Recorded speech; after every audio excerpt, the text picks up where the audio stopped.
Live, laugh, light, and love, ladies and gentlemen. Welcome to another episode of the Divine Hemp Podcast, coming at you on this Thursday evening.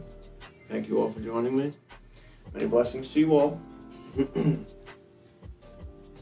Today, on Hemp News, we're going to talk about CBD regulations. Interesting article came out to our friends at mjbizdaily.com. Wanted to make sure the sources are right there. Okay, good.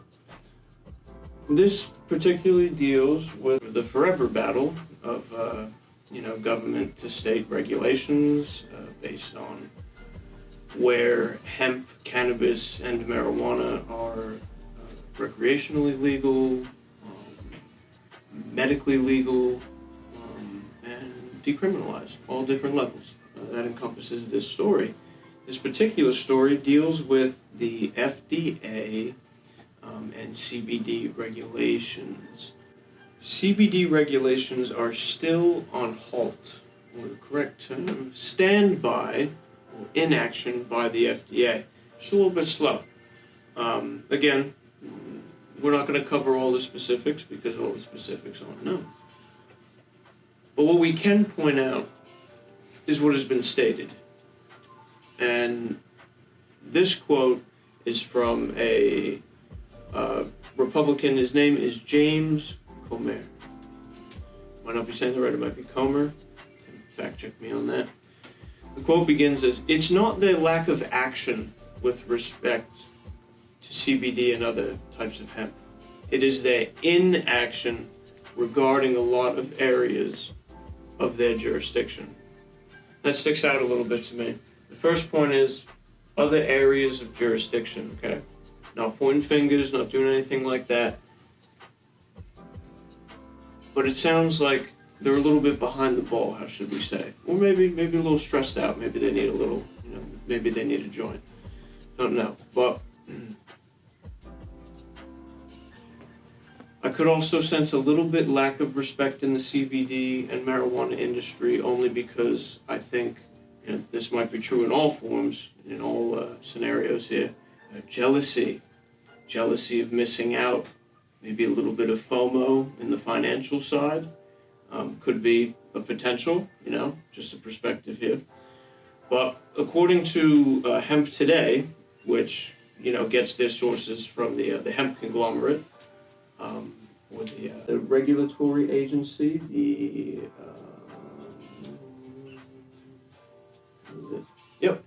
just like the Knights of the Round Table, there is a hemp round table.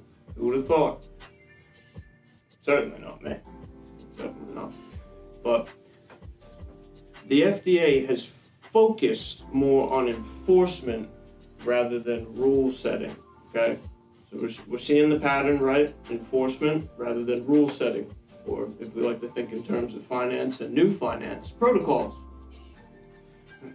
for true decentralization. Indeed. All that comes down to, at least in my perspective, how I handle my ways, is transparency in each selected field, because each field that they may be behind on, or the CBD that they're now getting attention for, lack of, needs a certain conglomerate of people who've been in the field long enough, that are passionate enough, that drive innovative ideas with their experiential and experimental learning, processes. From those experience nodes, shall we say, therein lies the rule setting that can be agreed upon democratically, potentially. And it's all going to be based off of cause and effect. So the testing, the effects, the ailment solutions, the retention in thought, also, how do I say this, the quality of one's product. So, there's a lot of materialism out there, which is fine. But to always be wary of overconsumption habits and the quality of the product or service. That is why we are here to prove that not only are these products that we make fully cyclical within the environment and our ecosystems that we create, it also helps the people in the sense of rejuvenation. So if somebody, some family, or some person had an idea to start a micro garden in some sense, and they needed some materials, well, sure, they can go outside, get some dirt, whatnot, maybe some moss if it grows in the yard, just some rocks for filtering, and then you start adding your byproducts. The byproducts can range anywhere from, feces to scrap leavings on your plate. No plastics, by the way. We can throw the wrappers in the garbage.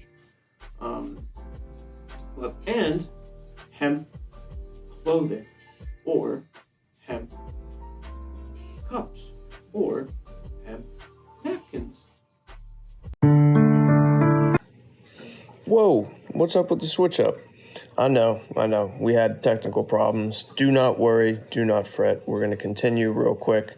It's going to be a short podcast this week, as I left off on some examples for fully cyclical byproducts into our environment. If people had the urge, or an individual, start a micro garden for their own abundance. We do value that a lot here. That's something that when we're not trying to make money off of, we're just trying to convey that information so people can grow their own supply, have their own sources of energy. I'm recording this now in a time where the news came out where the most abundant vegetative agricultural lands in the country are now literally under attack, whether it was intentional, non-intentional, accidental, whatnot. Some of the stuff you just can't make up. Some places, those places now look as though, it's like they're reliving the Simpsons movie or something like that. But we do thank you guys for your continuous support and attentiveness on the information that we do convey here at Divine Hemp. And I want to thank you guys for listening. Feel free to like, subscribe, leave a comment. Any questions, concerns, please feel free to hit me up. I will answer any and all. Check out our website. We will be uploading videos on there if we ever decide to get kicked off on YouTube or Rumble, because our videos will be coming up on Rumble as well to spread this knowledge. And with that, peace, love, light, and hemp, ladies and gentlemen. See you next week.